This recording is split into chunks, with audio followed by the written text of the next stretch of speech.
Demon slayer की movie जिसका first 3 days का नेट कलेक्शन 41 करोड़ का था और मंडे को इसने 3.50 करोड़ भी कमा लिए। लेकिन क्या ये सच में इतनी वॉट टू वॉच एनिमे है कि तुम पैसा खर्च करो, थिएटर में जाओ और फिर इस एनिमे को देखो?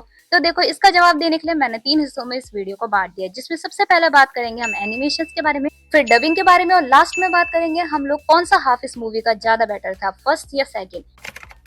एनिमेशंस की बात करें तो देखो, अगर तुम लोग ने 200 रुपए दिए थे तो तुम 400 वसूल कर चुके हो, क्योंकि यू फोर्टेबल कभी भी कोई कमी नहीं करता अपने एनिमेशंस में।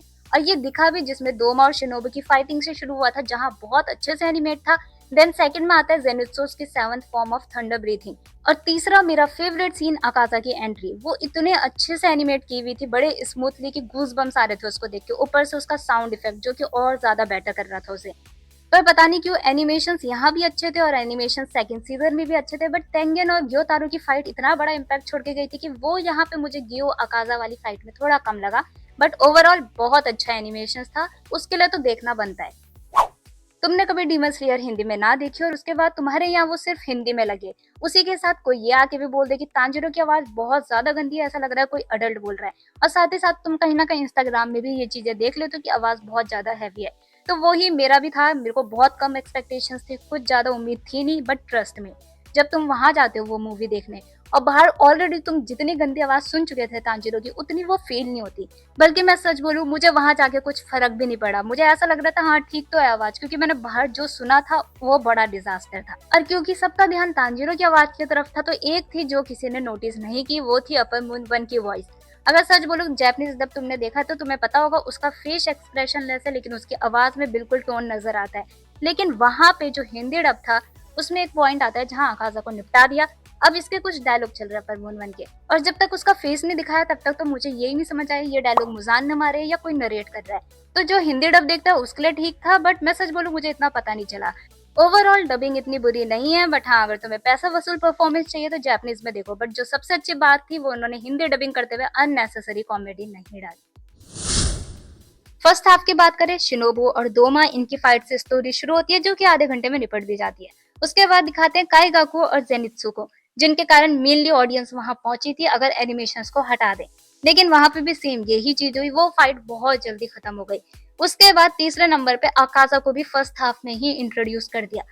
अब तुम समझ जाओ, 3 अपर मून्स और बाकी हमारे हाशिराज और हीरो, तो कितनी सारी तो बैक स्टोरी चली होंगी, फ्लैशबैक चले होंगे, और हमें फाइटिंग कितनी देखने को मिली होगी।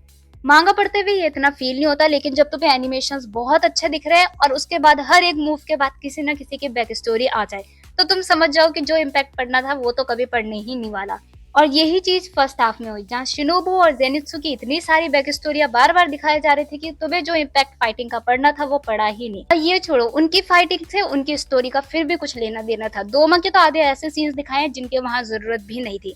लेकिन फिर भी अगर मैं बोलूं तो फर्स्ट हाफ ठीक था, लेकिन सेकंड हाफ, उसको देख के लगता है कि तुम मूवी देखने गए हो। वो प्रॉपर इस तरीके से बनाया हुआ था, ऐसा नहीं लग रहा था कि कुछ 5-6 एपिसोड थे जिनको रन कर दिया, एक साथ मैराथन चला दी।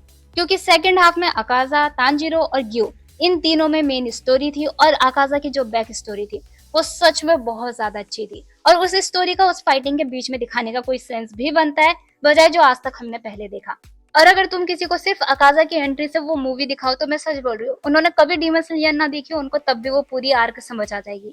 अब रही बात, तुमने कई जगह देख लिया होगा कि अकाजा की बैक स्टोरी बहुत ज्यादा लंबी थी, तो मैं सच बोलूं, मैंने मांगा बहुत टाइम पहले पढ़ी है, बट मुझे जहां तक याद है कुछ भी एक्स्ट्रा नहीं दिखाया, जो था मांगा में वही दिखाया। और सच बोलूं, वहां पे बैठ के ये फील भी नहीं हो रहा था कि कोई बहुत लंबी बैक स्टोरी चल रही है। हाँ, अगर तुम टाइम देखने बैठ जाओगे तो तुम्हें ऐसा लगेगा कि बहुत लंबी बैक स्टोरी थी। पूरी मूवी वर्थ टू वॉच है, बट एज अ मूवी अभी भी मुझे ये लगता है मुगेन ट्रेन बहुत ज्यादा बेटर थी, क्योंकि वो एक प्रॉपर मूवी लग रही थी।